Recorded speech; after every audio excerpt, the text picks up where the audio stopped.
URKSP, kulang sa pansin. Your voice is irritating. Nairita si Gloria Diaz sa boses ni Pia Cayetano. O di ba ang tindi? Ha? Sabay sabing madrama. Ano ito mga kabunyog? Ayan si Gloria Diaz na yan. Si Gloria Diaz na sanay sa mga drama. O syempre artista yan. Pero sa nakita niya kay Pia Cayetano, sobrang kadramahan, hindi niya na napalampas, hindi na nakapagpigil. Hindi na nakapagpigil kahit itong si Gloria Diaz. Hindi na nakapagpigil kahit si Gloria Diaz, mga kabunyog, dito kay Pia Cayetano. Binanata na. Pati si Gloria Diaz, binanata na si Pia. KSP daw ito, kulang sa pansin. Mga kabunyog, mga kababayan. Reaksyon nito ni Gloria Diaz, itong mga nangyari nitong nakaraang linggo, yung sa impeachment trial, yung mga alam nyo talaga ito naman si Pia Cayetano, mga kabunyog, hindi lang dito sa impeachment trial. Noong nakaraan pang mga linggo, buwan, panay talaga drama ang ginagawa nito ni Pia Cayetano.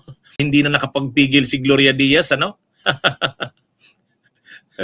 Hindi na nakapagpigil Si Gloria Diaz, hindi naman yan ganyan lagi bang nagre-react yan si Gloria Diaz? Hindi naman, Pero ito, hindi na talaga nakapagpigil Sabi ni Gloria Diaz, URKSP, your voice is irritating. Grabe. Dapat ikulong itong taong ito. Madrama. Yan ano yan? Imagine niyo yung reaction ni Gloria Diaz. Your voice is irritating. Nairita daw siya sa boses ni ni Pia Cayetano. Noon pa kasi talagang nakaraang mga kahit nung nakaraang buwan, di ba noon madrama na nga talaga yan. Anong sabi noon ni Pia Cayetano nung di umano'y nilusob daw yung Senado, hindi naman pala.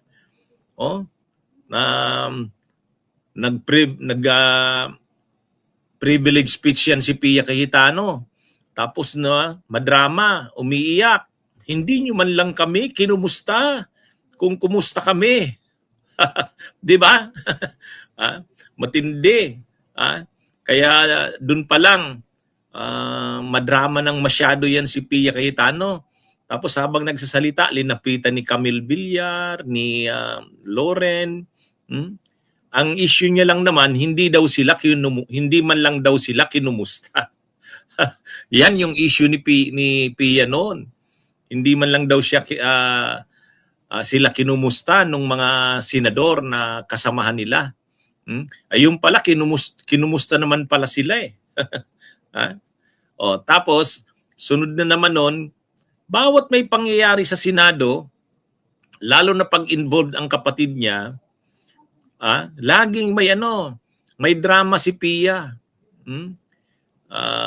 Nitong huli yung nung sinabi na ni NBI Director Matibag na iimbestigahan ang posibleng anomalya doon sa pag-host ng bansa ng 2019 Southeast Asian Games. Wow, mayroon na namang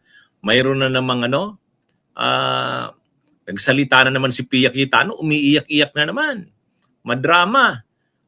Sabi sa kanyang mga kasamahan sa Senado, hindi tayo sensitive, sanay tayo dito, pero alam din natin kung pinapatamaan tayo, di ba? Alam natin yun. Di tayo tanga. Tapos sabi niya sa mga kasamahan niya sa Senado, papayagan ba natin na ganito na ang Senado? Nagdadrama siya na suportahan yung kapatid niya na si Alan Peter. O kasi nga iimbestigahan na yung anomalya ng 2019 Southeast Asian Games. Sabi ni Pia Cayetano, bakit daw hahayaan ng Senado na gawin yun? Eh, kung wala namang kinakatakot ang kapatid niya, wala naman itong kinurakot, eh, hayaan niya lang na gumulong ang investigasyon. Kaya lang, alam ni Pia Cayetano na posibleng mangyari sa kanyang kapatid ang nangyari kila Marcoleta. Alam niya yun. Kasi kung wala namang ginawang masama ang kapatid niya, wala, hindi niya kailangang magdrama. Pero dito, madrama, no? Mangiyak-ngiyak. O kaya, kahit yung mga nanonood na hindi naman madalas magkomentaryo sa politika, nagkomentaryo na, tulad nitong si Gloria Diaz, KSP daw si Pia Cayetano. You are KSP, kulang sa pansin. Your voice is irritating. Nairita si Gloria Diaz sa boses ni Pia Cayetano. O di ba ang tindi? Sabay sabing madrama. Ano ito mga kabunyog? Ayan si Gloria Diaz na yan. Si Gloria Diaz na sanay sa mga drama. O syempre artista yan. Pero sa nakita niya kay Pia Cayetano, sobrang kadramahan, hindi niya na napalampas, hindi na nakapagpigil.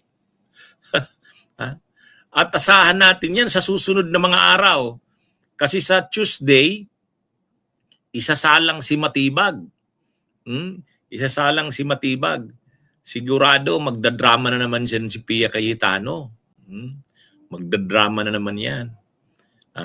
Kaya sigurado ano na naman, baka lalong mapikon itong si baka itong si Gloria Diaz, hindi na siya mapalampas. Mga kabunyog, mga kababayan. Abangan natin to sa Tuesday. Mukhang may pinaplano na naman itong magkapatid na ito, itong magkapatid na Cayetano. Kasi sa Tuesday, nakatakdang isa lang si NBI Director Matibag.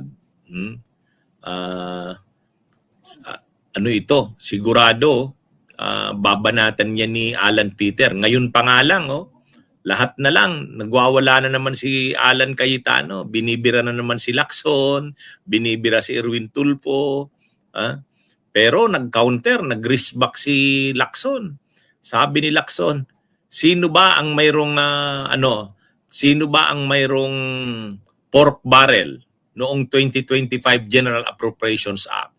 Sabi ni Lacson, ako wala, sigurado akong wala. Si Cayetano daw mayroon. Yun. Kaya matindi ang banat ni Senador Ping Lacson.